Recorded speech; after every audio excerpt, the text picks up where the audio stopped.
Ngicela ukubengelela nguMangothobane isangoma esipolwanye ezinye esipolwa amathambo. Batho khubala usandla sensimbi isigoma sentambo ehlezi ebomvu zamadoda. Ndidatshelo bathathu umanzi olwandle umanzi ababayo. Sengimangeleke nezabafazi sezibomvu inhliziyo. Ngizocela ukuchaza la. Kuzoba nje indatshana encane bekukhona omunye oke wangithinta efonini. Uthi usephehlweni. Njengoba esephehlweni kuthiwa mayengangena ephehlweni uzoshona. Ukhala ngokuthi ke manje njobe lapha ephehlweni izinto zakhe azilunge. Usalele emumva kubona bonke labathwasa nabo. Usebalile iminyaka ayingenile ngeke ngisho. Manje kunenkinga yokuthi ithonga liyayikhulumela malifune ukuthi wena uthwase. Ngifundisa abanye abangakangeni. Ithonga liyayikhulumela lona mase lifanele ukuthi ungene kuphi uhamba uyothwasa. Awutshelwa umuntu, awutshelwa isangoma, awutshelwa inyanga, awutshelwa umthandazi. Ithonga liyazikhulumela kuwe malifuna yonke into. Kufanana nalabantu labo ukuthola ukuthi egcekeni kuthi hayi kulelo gceke lelo izinto zakhona njengoba ingahambi kahle igceke kufanele kuzobethelwa igceke kunemethe egqitshiwe kunazo zonke izinto.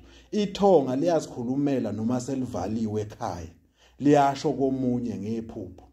Yikho ngithi abantu kufanele beqaphele ini amaphupho wabo. Lo kade ngifonela usenkingeni njengamanje akasazi ukuthi uzophuma kanjani lana lo muntu ufuna imali yakhe imali enkulu. Sengisho ukuthi musu ukulalela abantu noma thola ukuthi umuntu uyakuhlolela athi umuntu uthi wethwasa manje wena. Kuwe litheni ithonga? Ngoba wena ngeke uzuthwase ngale thonga elishoyo lo muntu lele lakhe. Yabo uzothi ngene ephehlweni mawungena ephehlweni kufanele kuphakama ithonga lakho. Malingakasho lethonga lakho iliphi elizophakama kuwe. Sengisho ukuthi labantu abanabantu abadala noma banethunywa kufanele beqaphele leyo nto. Kufanele bazi ukuthi ithonga elikuthumayo, hayi wena oyithumayo, hayi wena othuma ithonga. Ithonga elithuma wena lithi hamba uyosithwasela. Ufike lapha nekuthwaseni into zakho zambe kahle ngoba kuthwasa lona, hayi wena. Wena mawuya ngokwenyama lapha ephehlweni ngeke vele izinto zikhambele kahle. Yikho ngithi kufanele ukhishwe ithonga kuba yili ithonga elithi cela uyosimele esigodlweni sakwabani thina siyothwasa.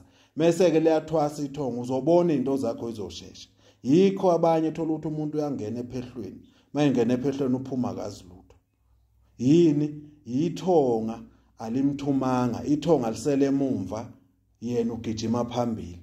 Ufika lapha umuntu phaqa. Yabo uzwa intwaso inzima.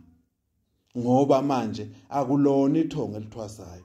Mawukhishwe lithonga intwasi ifika ibelula la uyakhona.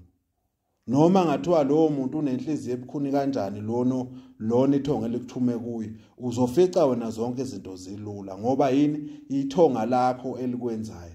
Nezinhlungu oyizwayo enhlizweni yakho zisuswa ithonga lakho uyashesha ukukhohlwa ngesimo sokuthi wena kusiwo uzothwasa la. Mawusufika ke ephehlweni uyiyele wena njengalomuntu engixoxa ngaye. Ngoba phela ithonga elivezayo ini elikhiphayo amagama, ithonga futhi elivezayo ukuthi manje wena ungafihlelwa. Ithonga elivezwayo manje ukuthi leligobongo odlayo sekumele lishintshwe. Wena ke kuwe ke kuzobe kuvezwa yini konke lokho engikubalile. Kumele uvuke namaphupho ephehlweni. Wena mawusuku uyihambela wena ngoba kusho lo muntu athi thwasa.